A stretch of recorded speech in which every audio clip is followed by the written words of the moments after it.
আজকে দেখলাম আমাদের রাজ্যের মাননীয় মুখ্যমন্ত্রী তাদের দলের অন্যতম প্রতিষ্ঠাতা সদস্য ডক্টর শ্যামাপ্রসাদ মুখার্জির জন্মজয়ন্তী পালনের উৎসবে ঘোষণা দিয়েছেন আগরতলা শহরের ঐতিহ্যবাহী টাউন হল, এই টাউন হল এটাকে ডক্টর শ্যামাপ্রসাদ মুখার্জির নামে নামাঙ্কিত করা হবে। আমি সরকারের এই পদক্ষেপের তীব্র বিরোধিতা জানাচ্ছি। কেন না, ডক্টর শ্যামাপ্রসাদ মুখার্জির নামে কোনো এরকম স্মারক, কোনো প্রেক্ষাগৃহ হোক, কোনো বিদ্যালয় হোক, কোনো হাসপাতাল হোক বা অন্য যে কোনো কিছু হতে পারবে না কথা বলছি না। আপনারা সরকারে আছেন, রাজ্যের হাতে টাকা না থাকলেও কেন্দ্রের সরকারের হাতে টাকা আছে। আগরতলা শহরে এরকম নাগরিকদের সাংস্কৃতিক চর্চা আরও নানা ধরনের কাজকর্ম করার জন্য আমাদের আরও পরিকাঠামো দরকার। মাঝে মধ্যে হলের অভাব হয়ে যায়, পাওয়া যায় না। দেখা গেছে কোনো কোনো রাজনৈতিক দলের সম্মেলন করার জন্য হল পাওয়া যায় না, এটা নিয়ে অনেক বিতর্কও হয়েছে। সেরকম একটা বড় কমপ্লেক্স করুন। শ্যামাপ্রসাদ মুখার্জি আপনাদের দলের একজন প্রতিষ্ঠাতা সদস্য, একজন আইকন, তার ভাবাদর্শ এগুলা নিয়ে আপনারা নানা কথা বলেন, তো কেন এটা প্রায় 40 বছর আগে একটা ইমারত তৈরি হয়েছে এবং সেটা একটা সময়তে রাজবাড়ির লালবাড়ি বলতো।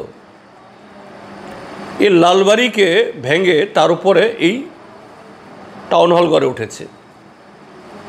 ভারতবর্ষের তৎকালীন উপরাষ্ট্রপতি,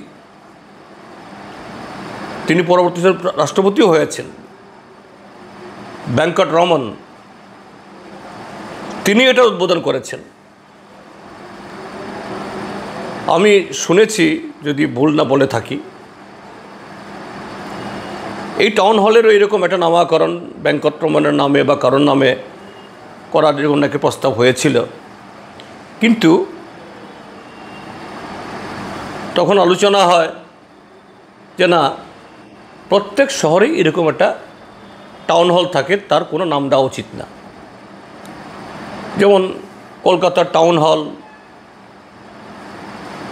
লন্ডনের টাউন হল, এরকম যে এই পুরান শহরগুলোতে, এটাও আগরতলা টাউন হল হিসাবেই তার পরিচয় থাকুক।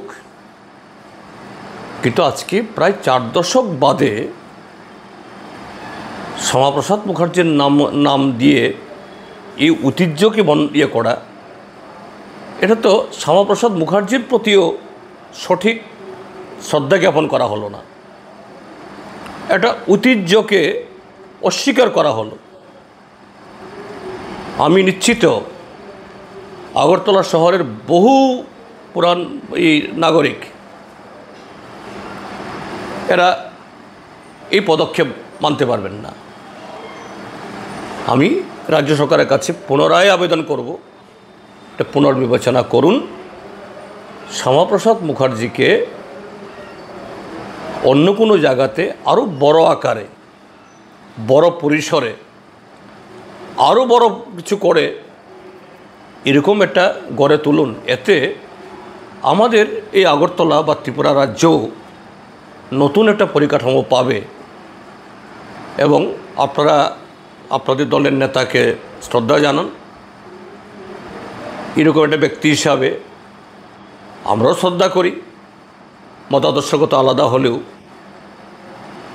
তো এটা আজকে যে কাজটা হলো এটা অত্যন্ত অবাঞ্ছনীয়, অনুচিত এবং শ্যামাপ্রসাদের প্রতি সঠিক মর্যাদা দেওয়া হলো না। এটা সরকার অবশ্যই পুনর্বিবেচনা করে দেখবেন, এটা আমি আশা করি।